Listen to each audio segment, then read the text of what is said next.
함께 보실 하나님 말씀은 구약성경 잠언 9장입니다.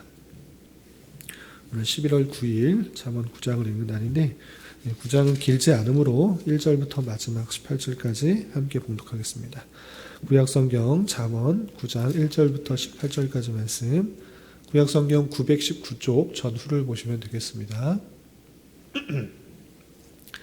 1절부터 함께 봉독합니다.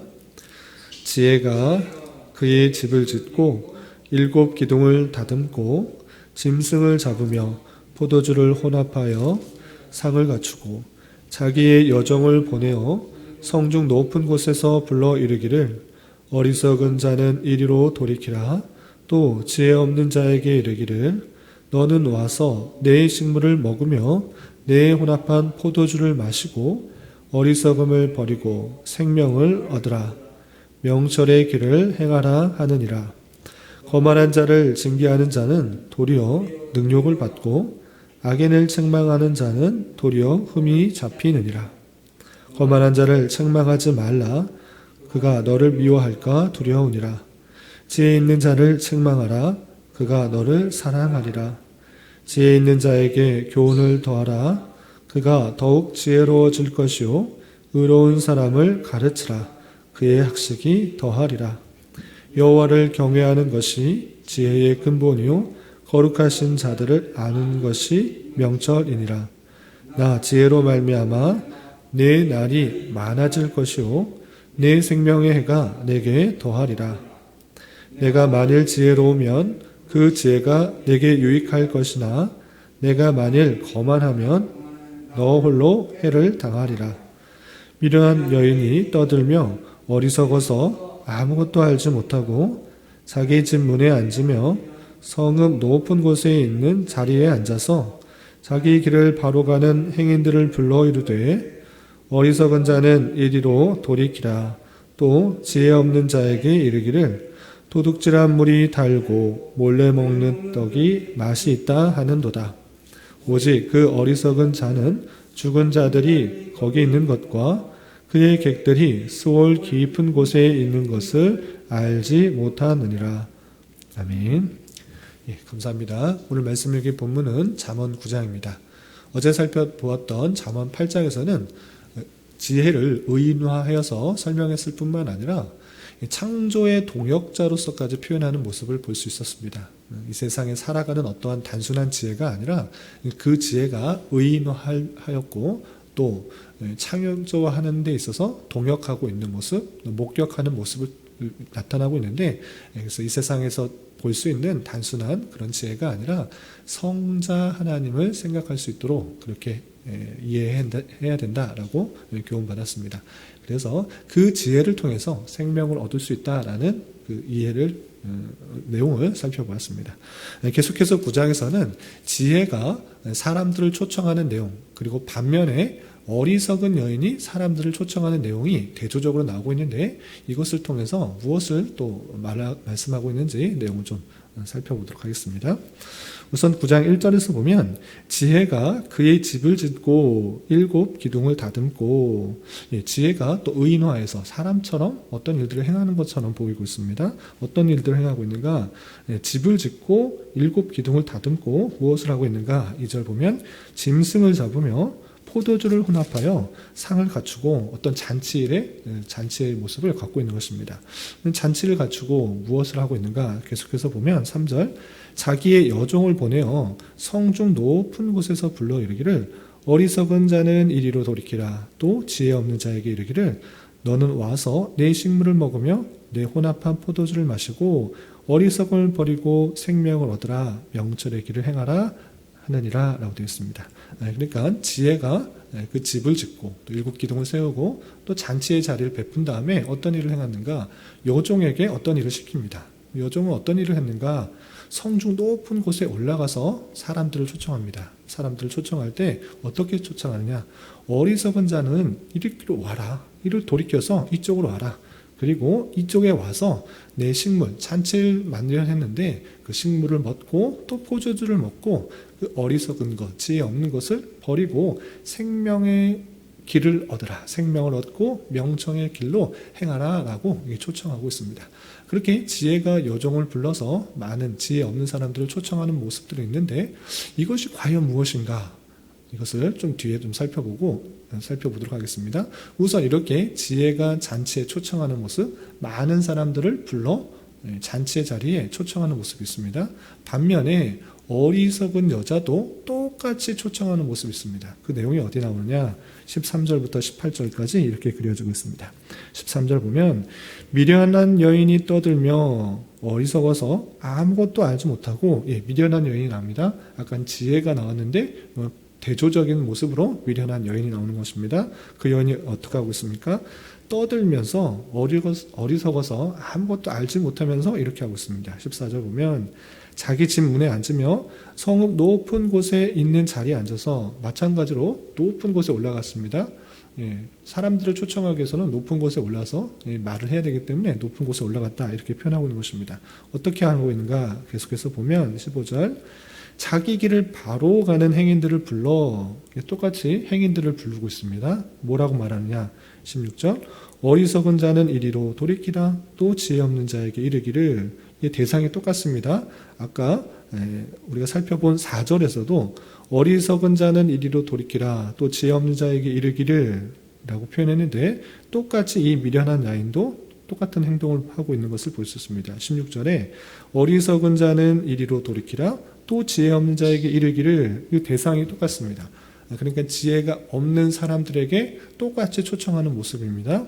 그런데 그 초청하는 내용이 다릅니다. 지혜 있는 자는 그 여종을 불러서 뭐라고 했습니까? 너는 와서 내 식물을 먹으며 혼합한 포도주를 마시고 어리석음을 버리고 생명을 얻어라. 명철의 길로 행하라 라고 표현했는데 이 어리석은 여인은 그 사람들에게 무엇이라 말하는가? 완전히 대조적인 그 말을 하는 것을 볼 수 있습니다. 17절 보면 그 여인이 뭐라고 초청하는가? 도둑질한 물이 달고 몰래 먹는 떡이 맛있다 이렇게 말하는 것입니다. 그러니까 그 잔치에 초청하는 모습이 지혜의 모습이라고 하면 이 어리석은 여인은 도둑질한 물이 달고 몰래 먹는 떡이 맛있다라고 말하는 것입니다. 이게 무엇입니까? 도둑질하는 것, 그냥 물 마시는 건 똑같이 물 마시는 것인데 남이 어떤 공로를 취하지 않고 노력을 하지 않고 그것을 먹었을 때 나는 아무런 노력 없이 그것을 얻었기 때문에 그것이 더 좋다 이렇게 말하는 것입니다. 또 몰래 먹는 떡이 맛있다.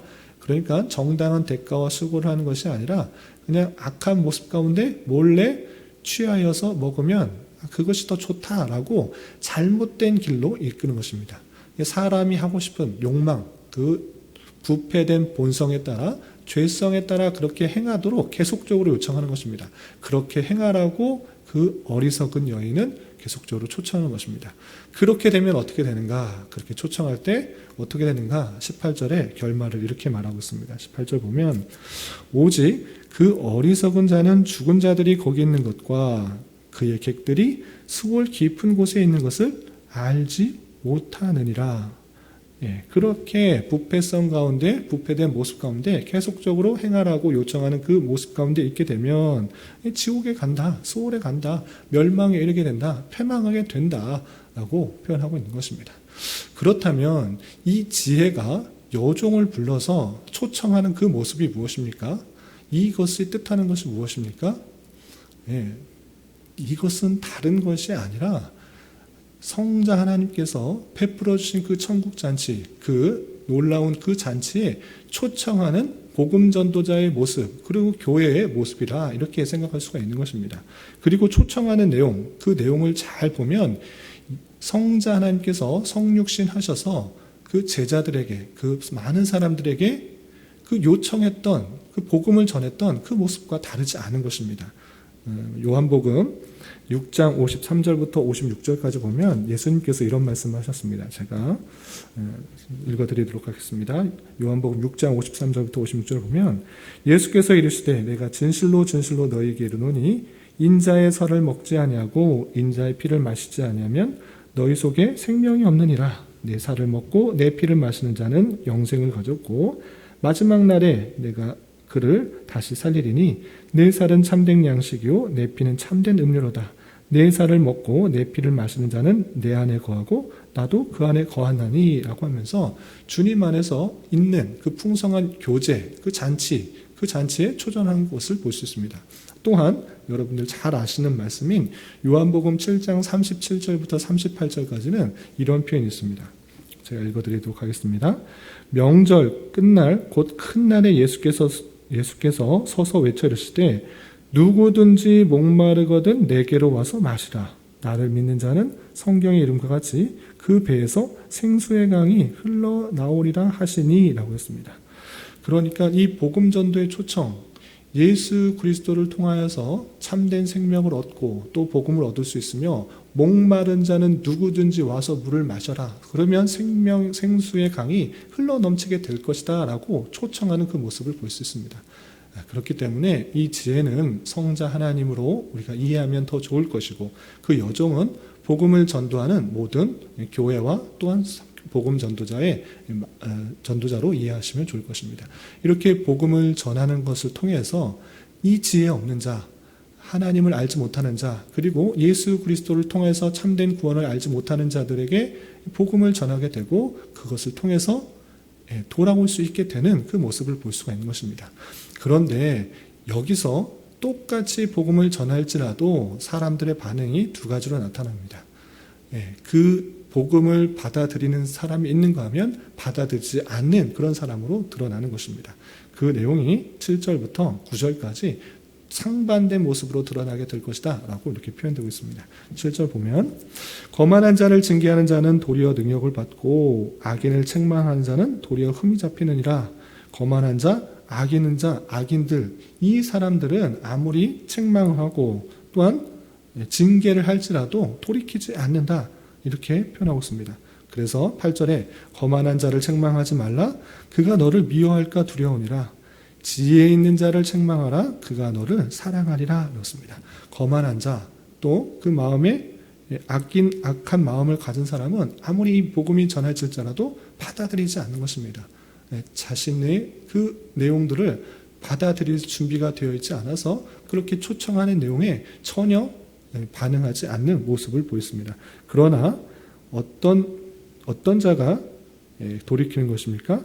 지혜 있는 자는 그렇게 책망하게 되면 그가 너를 사랑하겠다라고 표현하고 있습니다. 또 9절에서 지혜 있는 자에게 교훈을 더하라. 그가 더욱 지혜로워질 것이요 의로운 사람을 가르치라. 그의 학식이 더하리라 라고 표현하고 있습니다.